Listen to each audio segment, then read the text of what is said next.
Welcome to The Explainer. Today, we're going to dig into a really powerful social strategy from the ancient world that, honestly, has some big lessons for us today. It's the story of how this tiny, marginalized group didn't just survive, they completely thrived by basically reinventing the whole idea of family. So, let's get into it. All right, let's start with a puzzle. Why in the world would anyone join a group that pretty much guaranteed they'd become an outcast? I mean, early Christians faced this intense social pressure for leaving their family traditions behind. This wasn't some private thing you did on your own. It was a huge public act of defiance that came with a very real price. So, what could possibly make that worth it? To really get their solution, we first need to feel the full weight of their problem. In the Roman world, converting meant you were cutting the very ties that defined your whole social life, your identity, everything. Their old communities, their friends, their neighbors, they used a whole arsenal of social weapons to try and force them back into the fold. We're talking about constant public insults, being completely cut off from business and social circles, and even physical violence. The goal was pretty simple: make them feel totally alone and completely ashamed. So how did this movement possibly survive all that pressure? Well, they made a radical counteroffer. They didn't just give people new beliefs, they gave them a whole new family. So instead of fighting for approval from their old community, they just built a brand new one from the ground up. The core strategy here is something scholars call fictive kinship. And listen, this wasn't just some nice, fluffy metaphor. It was a powerful social technology, a real, deliberate system where total strangers committed to treating each other with the loyalty, the obligation, and the love that you would normally only reserve for your absolute closest family. The early Christian text of 1 Peter talks about this as a literal new birth. So this wasn't like joining a club. The idea was that you were being reborn from a better, imperishable seed, the Word of God, into a completely new family with a new identity and a whole new future. And this new family, it was presented as a clear, undeniable upgrade. I mean, look at this. Converts were trading what they called futile traditions for a living hope. They were swapping a perishable inheritance for one that was imperishable. And, maybe most importantly, they were exchanging all that shame from their old community for a higher kind of honor that came straight from God. Okay, so they had a new family. That sounds great, but what did that actually look like day to day? You know, it's one thing to call each other brother and sister, but it's a whole other thing to actually act like it, especially when you're under constant pressure from the outside world. So, the text of 1 Peter lays out this really practical code of conduct called Philadelphia, which just means brotherly love. First up, love earnestly. That means putting the group's needs way ahead of your own. Second, cover sins. When a family member messes up, you protect their honor and you forgive them. You don't hit back.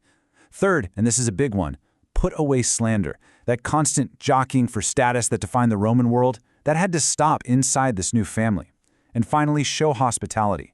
This was absolutely crucial because opening up your home is what created the actual physical space for this new family to even exist. Now, this new family identity didn't just exist outside of society. It started to reshape the most rigid institution of the time from the inside out, the Roman household. And it did so by challenging its most basic values. Okay, first you have to understand the Roman ideal. The writer Plutarch sums it up perfectly here. A wife's religion was her husband's religion, period. End of story. To worship some other god was seen as this profound act of disloyalty, not just to him, but to the entire household. So the advice in 1 Peter starts off sounding pretty conventional, right? It says, hey, be a model wife in every other way. The strategy was that your respectful behavior could actually win over a non-believing husband, without you even having to say a word. But this created a huge conflict. I mean, the strategy works perfectly, right up until the moment a husband demands that his wife participate in a pagan ritual. Now what? That's a direct conflict with her new ultimate allegiance. So what happens then? And here is the subtle but brilliant twist. After all that advice about submission, the text adds this critical line, telling wives not to fear any intimidation. The message was crystal clear. Your ultimate loyalty is to God, and when it comes to worship, you have to be willing to resist your husband's pressure. Then the text completely reframes the husband's role. See, a Roman husband was told to honor his wife because she was the weaker vessel. But 1 Peter adds this revolutionary new reason. Honor her because she is your fellow heir.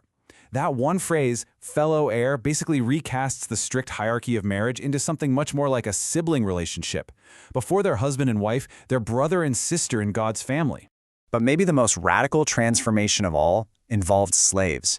In a society where slaves were at the absolute bottom of the social ladder, 1 Peter takes their experience, enduring unjust suffering for doing the right thing, and holds it up as the model for all Christians to follow. The lowest person in society becomes the example for the highest. This was a total inversion of Roman social values. So the crucial takeaway here is this: creating a new family wasn't just some comforting metaphor. It was a powerful social technology. It had enormous historical consequences, and it's what allowed a marginalized movement to not just survive, but to eventually thrive. And historians, they absolutely confirm this dynamic. As the classicist Edwin Hatch wrote, Christianity grew because it was a great fraternity. Think about it. A Christian could travel anywhere in the known world and, among people they'd never met, find a family ready to give them a home, support, and protection. And that kind of leaves us with a final question for today, right? This ancient strategy of building a chosen family shows the incredible power of a community built on real mutual support and love. It makes you wonder, in a world that can feel so isolating sometimes, what could our own communities look like if we really dared to treat strangers like family?